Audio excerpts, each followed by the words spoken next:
প্রিয় দর্শক, আমি Zahiduzzaman Sayeed, editor in chief, entrepreneur Bangladesh আছি আপনাদের সাথে।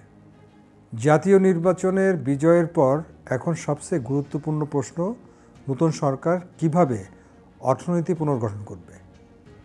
সম্পাদক মাহফুজ আনামের বিশ্লেষণে স্পষ্ট করেছেন, তারেক রহমানের সামনে প্রথম ও সবচেয়ে গুরুত্বপূর্ণ চ্যালেঞ্জটি হচ্ছে একটি দক্ষ ও সৎ মন্ত্রিসভা গঠন।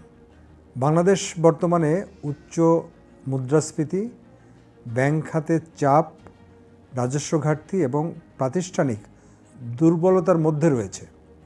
এই প্রেক্ষাপটে কেবল রাজনৈতিক আনুগত্য নয়, অর্থনৈতিক ব্যবস্থাপনায় দক্ষতা, নীতি নির্ধারণের সক্ষমতা এবং ফিসকাল ডিসিপ্লিন হবে নির্ধারক। বিশেষ করে ব্যাংকিং সেক্টরে গভর্নেন্স রিফর্ম, খেলাপি ঋণ নিয়ন্ত্রণ এবং কেন্দ্রীয় ব্যাংকের স্বাধীনতা নিশ্চিত করা জরুরি। আন্তর্জাতিক বিনিয়োগ ও রেটিং সংস্থাগুলো সরকারের প্রথম 100 দিনের সিদ্ধান্তকে গভীরভাবে পর্যবেক্ষণ করবে।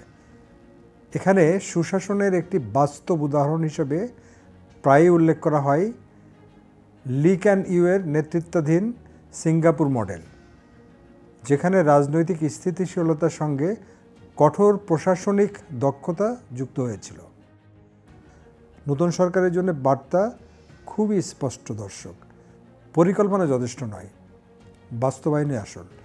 যদি মন্ত্রিসভা হয় টেকনোক্র্যাটিক, জবাবদিহিতামূলক ও দুর্নীতিমুক্ত, তাহলে অর্থনৈতিক পুনরুদ্ধার সম্ভব।